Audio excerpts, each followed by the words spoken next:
In the dream of the first night, his head was filled with the distorted chatter of human voices, submerged in a loud and constant electrical hum. Outside his tent, a row of utility poles marched toward the horizon. Climbing to the top of the nearest pole, he cut the wires, and immediately the rocky landscape fell into a startling, profound silence.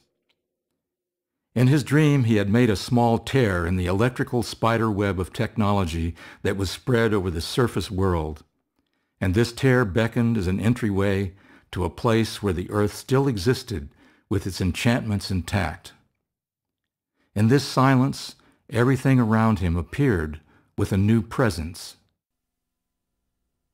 The sweep of the canyon was a view into an open book of secrets, whose pages numbered millions of centenarian lifetimes, a record of the telluric ascent of consciousness from layers of Vishnu schist and bright angel shale. This landscape was a book and an open tomb, now violated by light after the retreat of ancient seas had deposited creatures like alphabetic enigmas onto the mineral pages, dying and drying into words. He had come with a question, but he did not know if he would leave with an answer. The puffs of shrubbery scattered over the slopes of soil seemed from the distance like a single organism. Stepping into an enclave surrounded by sentinels of rock, he suddenly felt captured by a strange presentiment. A perceptual reciprocity was taking place, making him feel subtly exposed and visible, watched and listened to by the desert. Unseen to him, a lone lizard had opened its eye in the shade of the rock, becoming in that moment the mystic eye and the capstone of the pyramid of matter. An English-speaking homunculus lived inside his head, talking almost constantly. He wondered if this language by which he knew himself and the world had become a cage. Long ago, there had been people who had looked at these desert forms and heard voices and new meanings, just as he did when he looked at the marks of language on the page. As he walked, he began to draw in his book. His experience of the landscape became his experience of his own drawings of the landscape.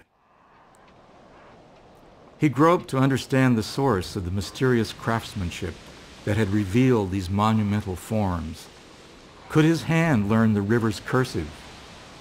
Could he speak with the voice of the red rocks? His compulsion to know led him to poke and pry, to force his way into the secrets held by the landscape. What was he digging for? A crystal that would be the material manifestation of a perfect mathematical order? The philosopher's stone? Mineral pigments for magical art? With his magnifying glass, he contemplated the mystery of the relationship between part and whole. Every whole, made up of parts, is itself part of a larger whole, a recursive structuring that cascades through scales from the quantum to galactic foam.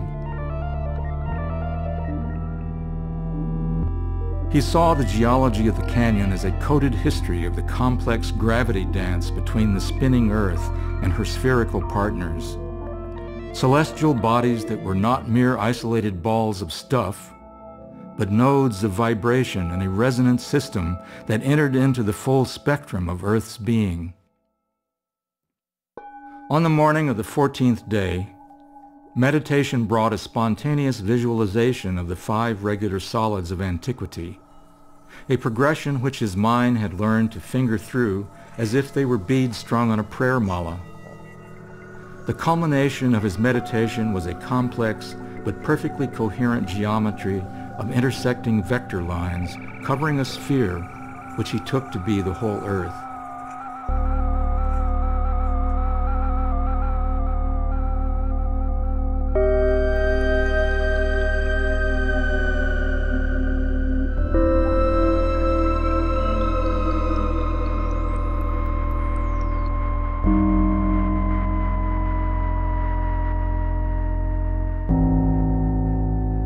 On On the 15th night, the black sun appeared to him in a dream. The light of the black sun was subtle at first, like the onset of déjà vu. But once perceived, the perception gained strength. What he experienced seemed as objectively real as the desert around him. But at the same time, it was inside him, part of his mental landscape. If he made any move to gather evidence of it, it disappeared. If he would know it, he would simply have to watch and open himself to it. His drawings began to show openings into caves and fissures that led into a deeper interior, hidden from the light that defined the world to his eyes, but alive with the energy of the black sun. The black sun refused to simply hand over its meaning, yet it loomed large in his mind, the rubric of his quest.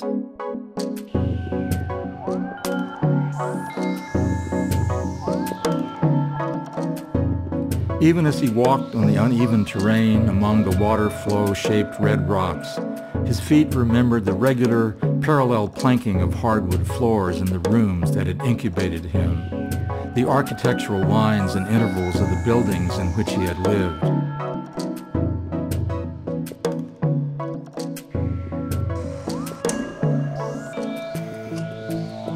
He wanted to commune with a pure earth landscape untouched by the human, but he found that his very presence was a contaminant.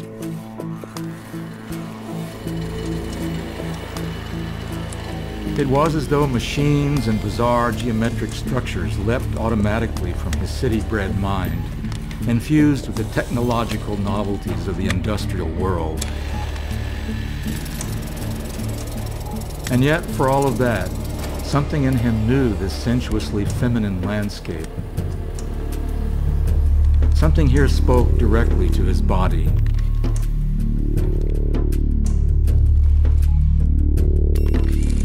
In certain places, the water and the rock collaborated to offer up erotic shapes, smooth swirls of thigh and hip, all the female landscapes that were in him.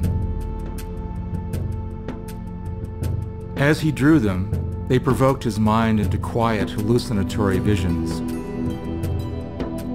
Their forms spontaneously developed mutative offspring and pulled the zoom lens of his eye toward abstract patterns that might be fractal codes transmitted from another scale.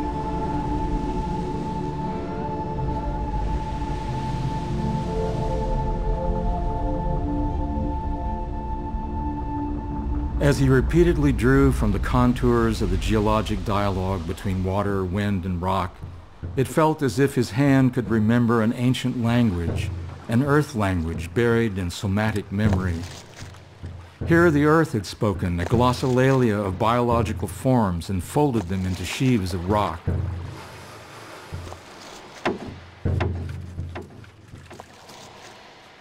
Were there ancient languages of light based on perfect waveforms of energy? Were the ancient men of the canyon infused with earth language and the knowledge of the black sun? He felt a tingling warmth seep into him from the soles of his feet, and a voice arose within him. He vibrated with an ecstatic chant. He shouted a spontaneous call to the canyon, and the canyon answered.